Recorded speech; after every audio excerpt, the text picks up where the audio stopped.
Four teams remain in the quest for the Lombardi Trophy: Philadelphia, Kansas City, Cincinnati, and San Francisco. Wait, is this a repeat of last year's championship weekend? A little bit of math, minus the Rams plus the Eagles. Looks like it. Great to see you out there, Damar Hamlin at Highmark Stadium on Sunday. Keep up with the safe and speedy recovery. This episode is brought to you by Premium, a CBD health and wellness company. Check out their line of CBD-infused products, which are a perfect after-workout refill for athletes, a pain reliever for weekend warriors, and even a natural sports drink for us armchair quarterbacks. Their featured product is CBD-infused honey, which is a personal favorite of mine, as well as tinctures in mint and natural flavors. They are veteran, women, and minority-owned. So come get some of this sweet temptation and taste the premium difference. Use the code BNE for 15% off of your order. Their website is www.premium.com. That's PREHEMIUM.com. Again, PREHEMIUM.com. Welcome to the Breaking and Entering podcast. Ed, what's going on, my brother? What's going on, Brandon? How you doing today, man? Pretty good. It was good to watch football and not, have my blood pressure go up. No implications at all on my team. We're out of it, and our draft seating is set, or our draft spot is set. So nothing as far as this game this weekend goes impacted my blood pressure. What about you? I'm good. Cowboys lost. They lost in dramatic fashion, Yes. kind of embarrassing fashion. We'll talk about it later today. Yeah, so, absolutely. yeah, I'm doing good. I'm doing really good. Let's get started with this opening drive. Unfortunately, Cowboys running back Tony Pollard suffered a broken leg and a high ankle sprain in a loss to the 49ers. And Patrick Mahomes also has a high ankle sprain, but he's expected to play next week as well in the conference championship. Let's get these games going, though. Absolutely. The first matchup of the weekend was Jacksonville at Kansas City. Chiefs took the win 27-20. What a game. I mean, Kansas City came out rolling from the opening drive on all cylinders. Mahomes was hitting those sidearm throws on the opening drive. He also hit Kelsey on the 8-yard touchdown a little bit later. Jacksonville decided to answer with a Christian Kirk touchdown pass. For some reason, they had a linebacker covering him in coverage. We all knew that wasn't going to end well as soon as that snap took place. Then all of a sudden, the injury. Of course, Mahomes went down in the second quarter. Jaguars had an opportunity to make a statement, but they gave up a 12-play, 98-yard drive just before halftime. I know the announcers and a lot of people on Twitter was like, oh, it's, Chad Henne, this and that. But, the guy had experience. He, I think, played against the Browns in the divisional round a couple of years ago. He had a big first down, move the chains type play when Mahomes got hurt as well. And of course, he's a veteran. I think he's 30 some years old by now. But yeah, I remember texting you and you were a bit concerned that Mahomes wasn't going to come back in the game. I said, don't worry, he'll be back. Sure enough, he did. He had a little bit of sideline outburst when he threw the jacket down in frustration. But we all know he's basically Superman. It's going to be hard to keep that man off the field for sure. But that 98-yard drive, it came back to haunt Jacksonville because that really was the difference in the game. Despite that, Jacksonville still had an opportunity to come back in the end. Of course, everybody saw the Agnew fumble late in the fourth quarter in the red zone, just a backbreaker right there. I think that really took the life out of them at that point. I always have said that since Patrick Mahomes, pretty much since the Super Bowl year, the first Super Bowl they went 2-1, that you pretty much have to play mistake-free football against Kansas City to win. And Jacksonville, they were unable to do that. Let's just go through a few of the miscues. The defensive back dropped the Mahomes interception early in the game. I mean, he had it right in his hands, went straight to the ground. Christian Kirk, he dropped a wide open long pass across the middle, heading left. He probably was going to walk in for a touchdown. Again, hit the ground. And going back to that Agnew fumble, those were three of the bigger miscues that everybody saw on display there in Kansas City on Saturday afternoon. But hats off to Kansas City, the Chiefs, their fifth straight AFC championship game, without a doubt. No matter what the prognosis is on Mahomes' ankle, I know he's going to be out there. I'm not even thinking about the fact that he's going to miss this game like some of the people are on television. But yes, what were your thoughts on this game? Yeah, this was a really good game. Going to the game, they had the spread at 9. but I thought it'd be a little closer. 7-point game. You look at the stats for the game, man. Jacksonville really hung in there. Jacksonville and KC both had the same amount of rushing yards, 144. But then you look at the turnovers. The Chiefs had 0. Jacksonville had 2. Trevor Lawrence threw a pick, and like you said earlier, Jamal Agnew had that costly fumble in the fourth quarter. And then the Chiefs won the time of possession, 35 minutes to 24 minutes, 59 seconds compared to the Jags. Travis Kelce had himself a day, 14 catches. He only had 98 yards, but he had 2 touchdowns. Mm-hmm. So he was definitely a security blanket for Mahomes and Henne when he was out there. I was kind of surprised, but I'm always surprised. I know, Travis Kelce's Hall of Famer, all pro, all that stuff. I'm like, dang, he's still out there just busting people's ass. You think they would try to double and triple team him, but he finds ways to get open and be productive. Like you said, man, when I first saw that hit Mahomes, I thought it was his knee that was the issue. Yep. And then I saw they replayed it a couple of times. I saw that the guy's his foot got caught underneath the guy's knee. Yep. So yeah, ankle sprain. I do think he'll be limited next week, but I do think, like you said, I think he'll be ready to play. He's got a tough one though against the Bengals. They got his number last year, so we'll see how it goes. But back to this game though, man. I think the Chiefs got something going now with the running game. Pacheco looked really good out there.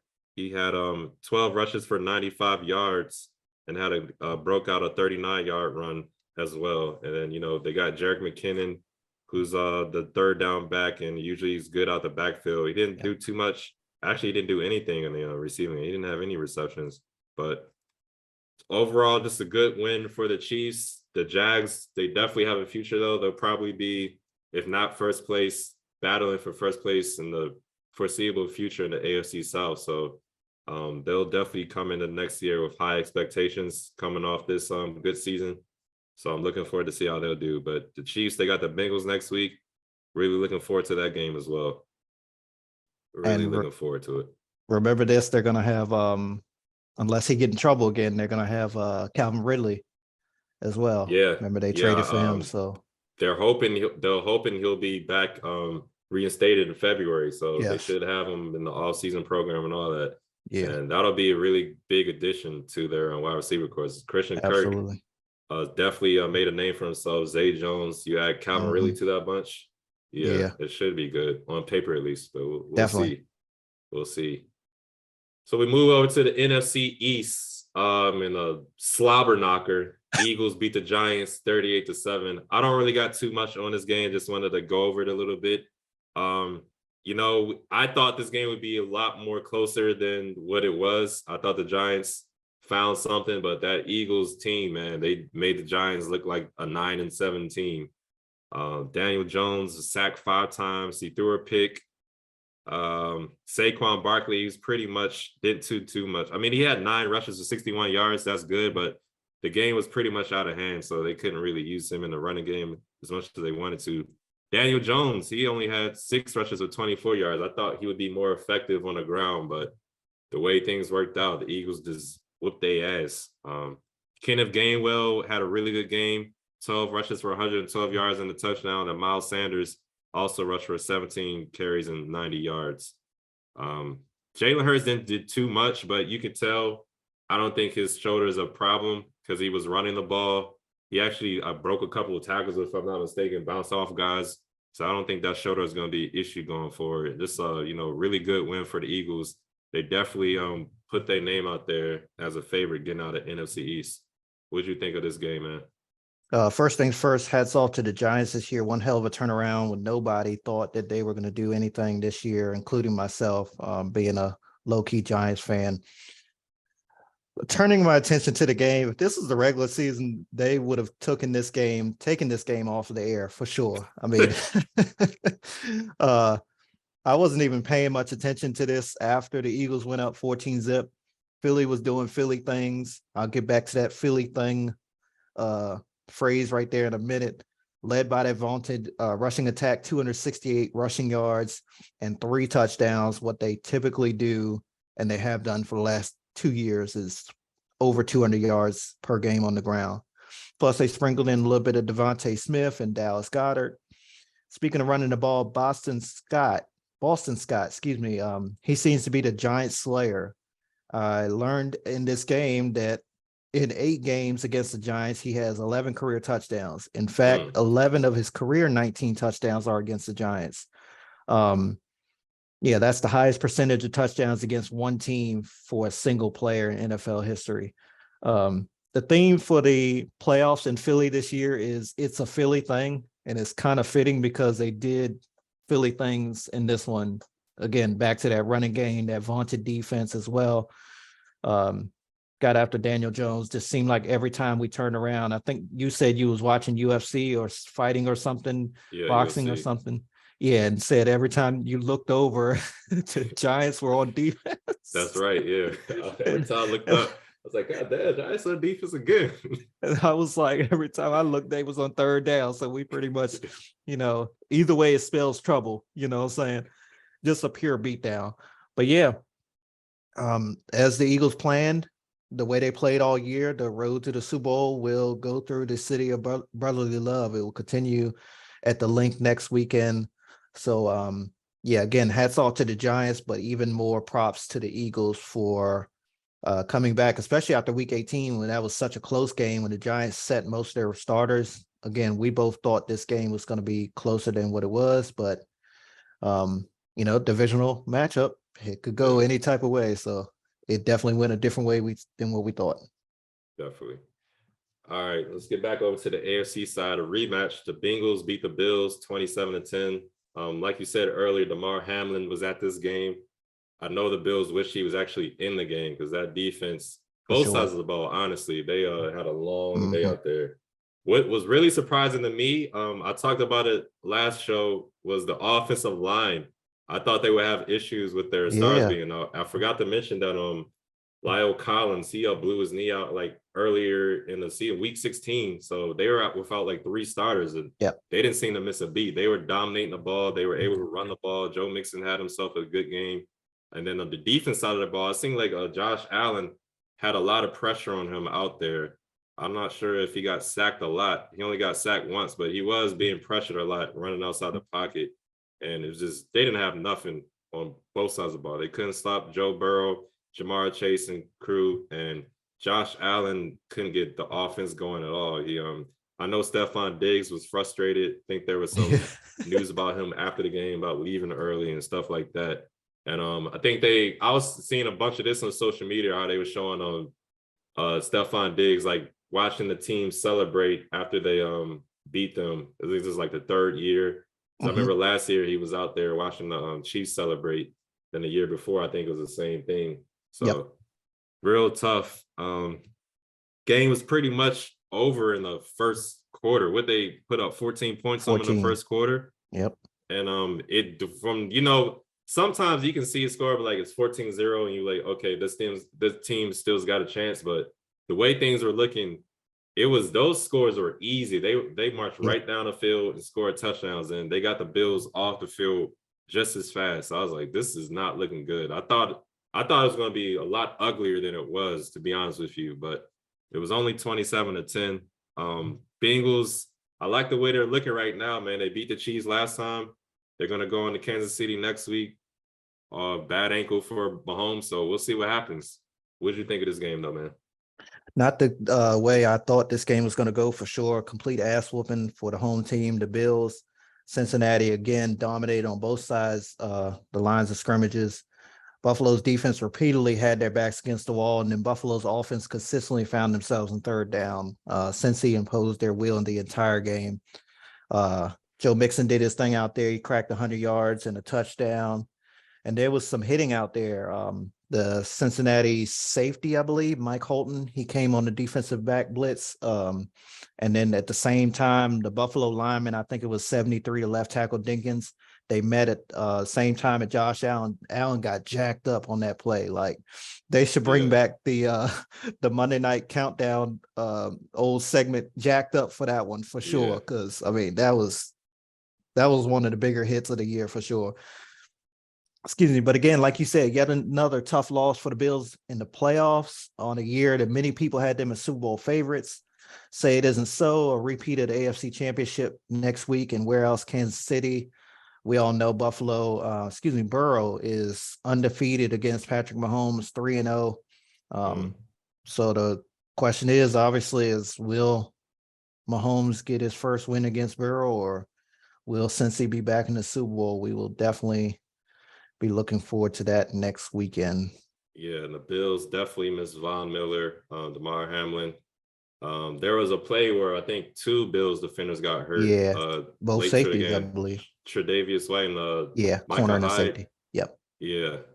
And so hopefully they're doing better. I think Jordan Poyer he got hurt as well, but he was upset because he said he definitely would have been out there next week if they made it to the conference championship. But got the off season to look at now, buddy. So heal up. Hopefully you guys will be back next year. We'll see. But yeah, definitely the Bengals, salute to them. Mike Hilton, like you said, we're hitting guys out there. Eli Apple was making plays. Yeah, oddly enough. All right, now, leave that man alone. He's going to make some more plays. Make us haters shut our mouths. Yeah. Let's see. All right. Got to save the best for last, everyone. Say it isn't so. America's team was eliminated from the playoffs again in the divisional round. This time, San Francisco won 19-12. I'm gonna start with this. Dallas is a good team, y'all, in my opinion. After watching this game, you gotta give respect to where it's due. They played a hell of a game out there despite the turnovers by one Dak Prescott. But turning the page, if you ever are having a bad day, you experience financial trouble, or you just need a good laugh, just go watch the final 2 plays of the last 2 Cowboys playoff games. I mean, they will have you rolling on the floor laughing. I got more on that in just a moment. Okay. I'm going to pick it up in the 4th quarter, though. The Purdy rollout to George Kittle, caught it running across the middle. He threw his hand up like Randy Moss, the old, throw it up there, Dante hand move. And one of the luckiest and best catches I've ever seen, circus one-handed catch. That play sparked San Fran when they needed it the most. Dallas committed 2 key penalties right after that helped the drive and led to the go-ahead touchdown there. Both teams exchanged field goals after that. Dallas had a chance at the end. We all know where I'm going to. No timeouts, 45 seconds left. They got a few big plays because they were backed up in their own end zone, and got a few big plays to set themselves up for a Hail Mary, even though it probably wouldn't have been a chance of it in hell. But oddly enough, from their own 28-yard line. So they come out with one of the craziest formations ever. I mean, we all agree on that. Zeke was the center, and all the linemen and the skill position players were spread out wide. San Fran takes a timeout, get their, defense, make sure everybody know, okay, hey, don't, no PIs, no holding, nothing. You know what I'm saying? It's just, they got 70 some yards, 60 some yards to the end zone, whatever. Would you believe Dallas came out with the same damn formation? Okay. So Dak took the snap from Zeke, who got trucked by number 51, the linebacker, Aziz Al-Shahir. I believe I'm saying his name right. He completes it to Turpin, who got blown the hell up by Ward. Game over. Game over. That's it. Not that they had much of a chance because they were on the 28-yard line, but what in the actual fuck kind of play was that? For real. Kellen Moore, Mike McCarthy, the quarterback's coach. I don't know who the hell responsible for that. I'm assuming it was Kellen Moore, but somebody need to be held accountable for that. And of course, all eyes were on the kicker heading into this game. It's a bad situation when the Dallas mayor, the Dallas police chief, and the Texas governor were all making threw shots at the kicker in this one. Greg Abbott, he's the governor of Texas. He said at 6:28 Central Time last night, I swear I can kick as good as the Dallas Cowboys kicker. Wow. Moments ahead of that, 3 minutes ahead, Mayor Eric Johnson, Dallas's mayor, everyone, attention, and he tagged the Cowboys in on this, or he added them. This is your mayor speaking. No more kicking. # Cowboy Nation. And then the police chief liked the tweet. I mean, he did redeem himself, but that one that got blocked, it was going left anyway. So that shit was going to the sidelines. Yeah. So But yeah, both teams played good though, in my opinion. I mean, obviously, it was some plays where Dallas was a little suspect, but I have a lot more respect for Dallas's run defense after this game. CD Lamb, he played his heart out. I mean, the guy came out there with he had just got his hand taped up. I think his ring finger and his pinky finger got a little banged up. He had them taped up, and they made the point in the broadcast to talk about it. And then the next play, Dak throws it up there on the left sideline. I think it was like a 40-some yard play. I think it's 46, it looks like, and for a first down. Literally the play after they come out of the off the punt return or whatever. So yeah, San Fran will need to get off to a faster start next week, or they'll be in for a long night at the link. Especially the way with the way the Eagles played on Saturday night. But Ed, I got some Gold Peak sweet tea. I'm gonna sip while you talk about the team that you picked to win in this one. Yeah. Like you said, I don't know what the hell you was smoking picking the Cowboys. I don't know what I was smoking either. I don't know what made me think Dak Prescott would get the job done, because he certainly played one of the worst games of his life. I'm like Kermit the Frog here. Overthrowing balls to people, throwing interceptions, is bad decisions. The defense, they did all they could do. I mean, like you said, the run defense is pretty good. Yeah. They held McCaffrey to under 60 or under 70 yards. Elijah Mitchell, he played pretty well. Both of those guys played pretty well, but McCaffrey only had 10 rushes for 35 yards, and Mitchell had 51 total yards rushing. But yeah, man, it's going to be a long offseason for the Cowboys and a long offseason for Dak. I know they got some decisions to make as well with Zeke. If they're going to bring him back or not, probably not, the way his contract's looking. Once Tony Pollard went out, things changed. They couldn't run the ball. They weren't really running the ball too well to begin with, but they were getting at least 4 or 5 yards every now and then. But you look at Zeke's number, he had 10 rushes for 26 yards, 2 catches for 7 yards. He didn't do too much out there. I think his time as a lead back is done. He's really good blocking out of the backfield, but you getting paid that much money, you got to perform a little better. But I put this mostly on Dak, because he did not play well. Like I said, he overthrew some guys. Just wasn't a good day for him. I thought he would play more like he did against the Bucs, but credit the 49ers defense. They didn't let him do anything. And if he made a mistake, they definitely capitalized off of it. I feel like he could have thrown some more interceptions, but maybe they dropped some. Yep. But yeah, he had 2. He could have had 3 or 4 if they didn't drop him, or if things didn't go the right way for him as far as not catching the ball. So yeah, Brett Maher, I don't know if you'll be back as well either. You did have the 2 field goals, but that, like Brandon was saying, that one block extra point looked like it was going into the sidelines. It was terrible, buddy. So yeah, Eagles, Niners next week. That's going to be a good game, I think. We'll talk about that more next episode as far as our picks.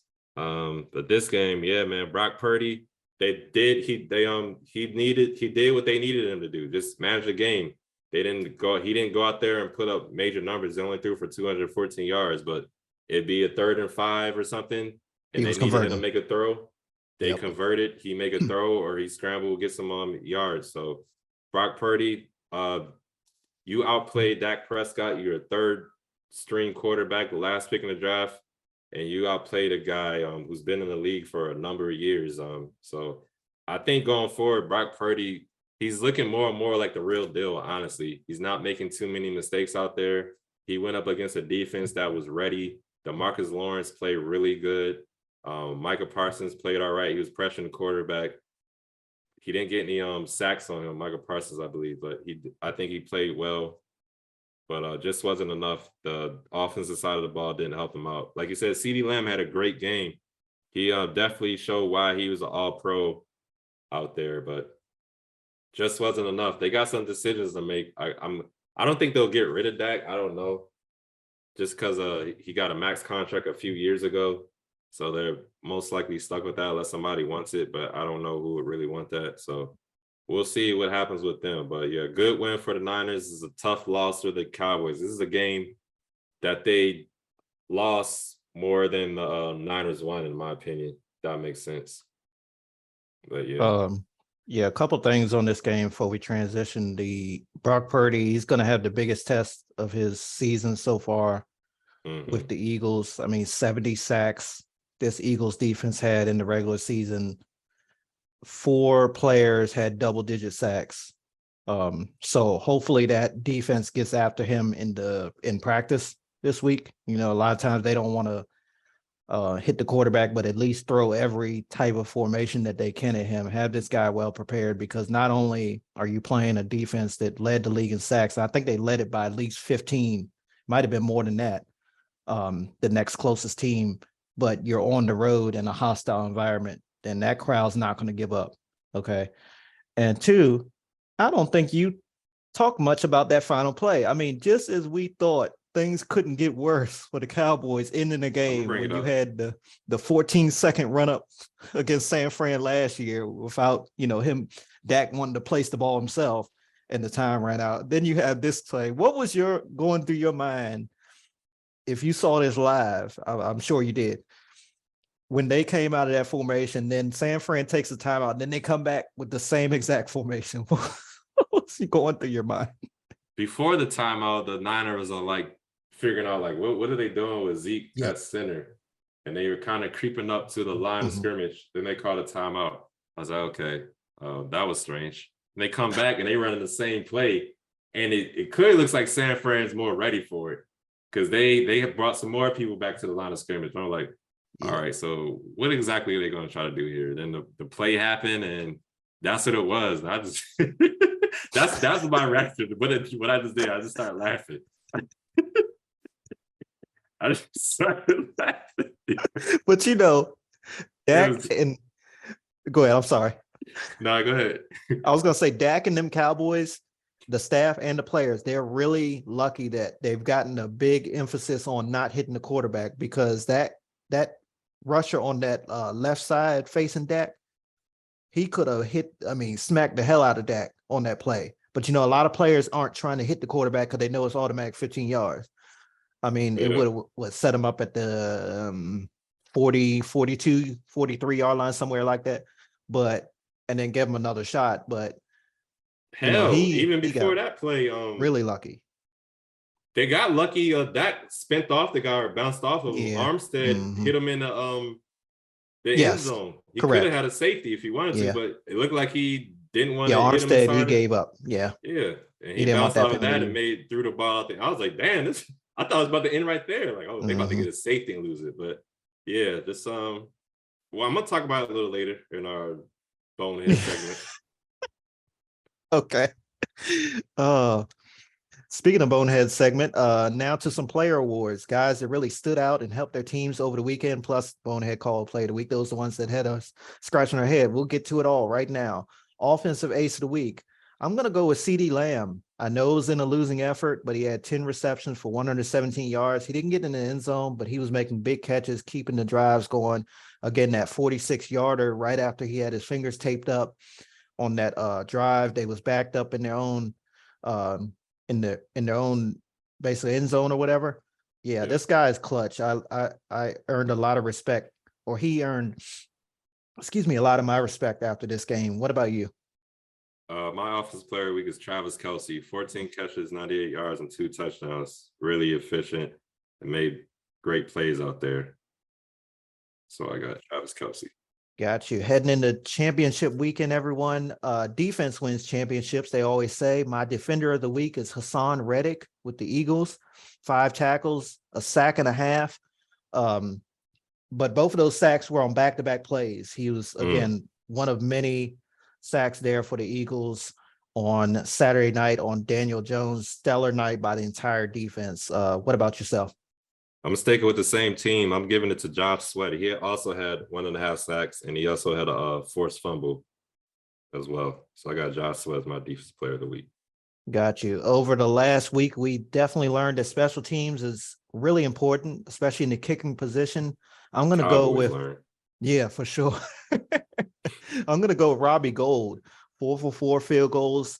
But I will give a couple honorable mentions to Cavante Turpin and Ray McLeod. Despite the fumble and the punt return for Ray, he had both of those guys had big kickoff returns that set their teams up with good field position twice in that game on Sunday that in a game that field position was very important, early on, especially when it was just back and forth defensive plays. So who do you have for your special teams player of the week?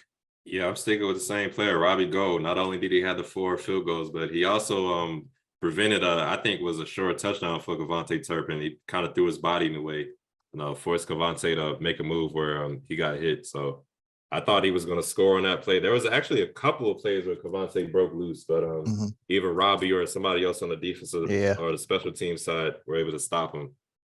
So yeah, Robbie Gould is also my special teamer of the week. Got you. On to the moment we've all been waiting for, besides the Cowboys 49ers game we talked about in detail earlier. Bonehead play and call of the week. I would assume that we're both going the same way. So the only thing I'm going to say about it, because you said you had more on it in this segment here, is I'm going to say that Zeke block when he got pushed to the ground, it kind of reminded me of the old Madden truck stick. And it remind me of it wasn't too much on offense, but I know I used to do it on defense a lot when I was playing the computer. Like I used to move all the defensive linemen out and then they just keep coming back in. That's what I thought when the Dallas offensive line was out wide. I was like, did they just pick these guys up and set them on the outside hash marks as opposed to where they're supposed to be is blocking Dak? But yeah, what is your bonehead player call of the week? Please enlighten us. Definitely that drive is my bonehead. That last drive for the Cowboys is my bonehead drive of the week. We might have to put that in the show going forward. Dalton Schultz forgetting how to play football, apparently. First, he catches the ball and he doesn't go forward, so the clock keeps running. Then he catches another ball, but he doesn't get 2 feet inbound. So they basically wasted like 5 seconds trying to get more yards, but they didn't. And then, as you mentioned, that play, Zeke line up at center, snaps the ball, he gets blown up, pancaked, if you want to call it that. They just throw it to Turpin. He gets fucking power bomb, basically jackknifed into the ground. The game is just the way it ended. It was just all so fast. It was just like, really? It was just like, and I was just thinking to myself, man, I cannot wait for Stephen A. Yep. I mean, he just pans over to his face and starts laughing. That's exactly what I was thinking about after that play happened. I mean, I don't know, Kellen Moore, McCarthy, Dak. I was like, just thinking to myself, that's really what y'all came up with. I mean, yep. I know it's a long shot either way to get that, but I was kind of thinking of it made me think of that movie, The Little Giants, the annexation of Puerto Rico, if you remember that. Yeah, I'm like, what? They pulling some Little Giant shit off right now. They trying to at least, and it definitely didn't work. San Fran wasn't going for none of it. So my bonehead drive of the week is that last drive by the Cowboys is awful.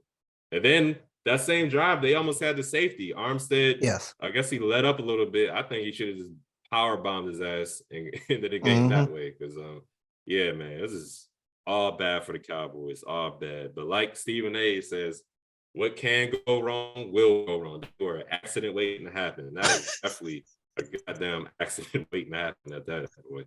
I tell you that much. Oh, my goodness. So, yeah, that is another episode of the Breaking and Entering podcast. I want to thank everybody for listening to Brandon and I. And enjoy your day. And we'll see you back next time.